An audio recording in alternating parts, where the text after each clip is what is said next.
Bismillahirrahmanirrahim. Elhamdülillah. Elhamdülillahi Rabbil alemin. Vessalatu vesselamu ala Resulillah. Muhammedin ve alihi ve ashabihi ecma'in amma ba'd. Esselamu aleyküm ve rahmetullahi teala ve berekatuhu. Hürmetli azizler, bugün qo'limga 2015 yozgan bir kitobim qo'limga tushib qoldi. Duodan baxt topgan kelin degan. O'sha kitobchamda qisqa ma'nolik bir hikoyalarni yozib o'tgan ekanman. To'g'risi o'zim o'qib, o'zim ham qiziqib qoldim.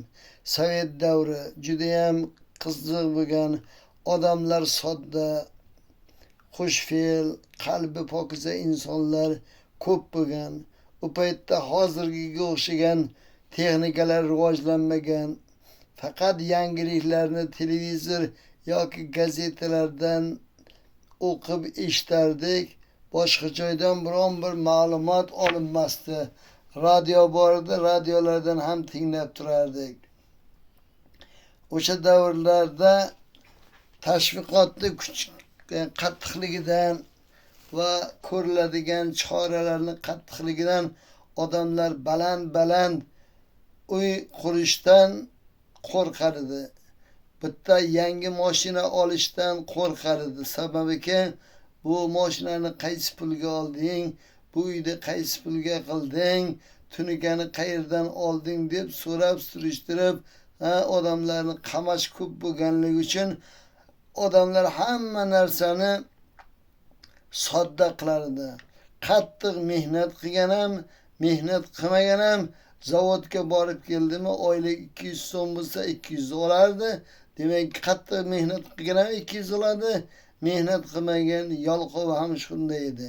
Buning misolini keltiradigan bo'lsak, armiyada xizmat qilib yurgan davrlarimizda svarchiklar bo'lardi. Svarchiklar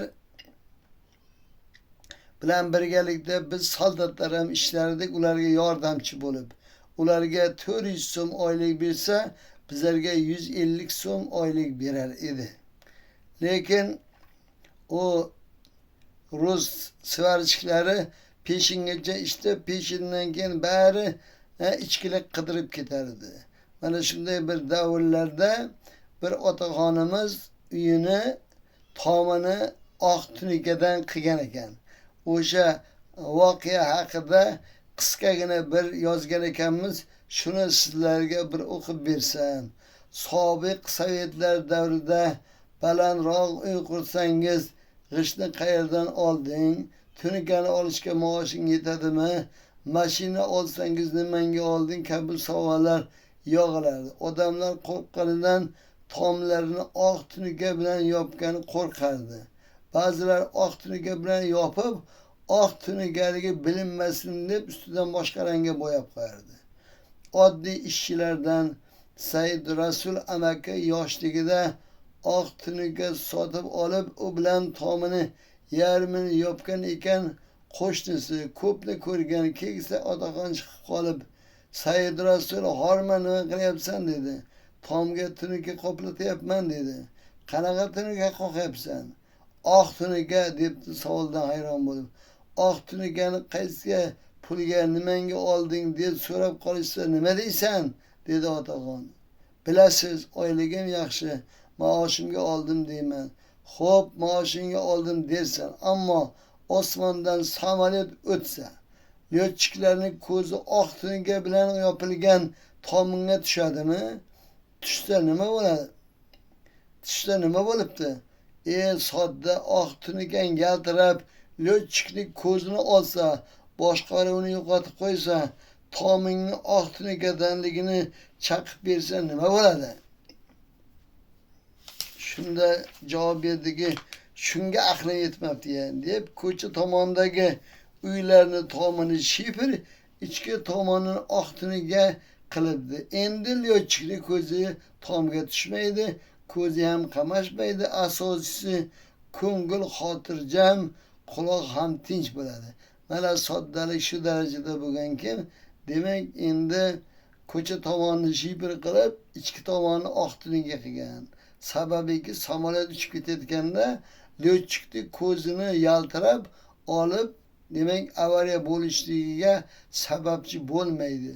Ana odamlarning soddaligi mana shunaqa bo'lgan. Shuning uchun ham demak bugungi kunda davrdagilar internet orqali bitta pashsha g'uv deb uchsa ham darrov xabarini topyapti. Dunyoda qanday nima voqealar sodir bo'lyapti, bir pasda yoritilib ketmoqda. Demak, o'sha davrlardagi ahvolat o'shanaqa bo'lganligi uchun ham demak otaxonlarimiz farzandlarini mana shunday ogohlikka chaqirgan. Sababi Sovet davrida demak urushdan oldin repressiya bo'lgan, urushdan keyin ham repressiya bo'lib minglab odamlarni qamagan. Bir odam bitta noto'g'ri qadam qo'ysa, darrov davlat dushmani bu davlatni to'ntarmoqchi, hukumatni egallamoqchi degan g'oyalarni oldinga surib, odamlarni jazolayverganligi boisdan ham odamlar yuragini olib qo'ydirgan.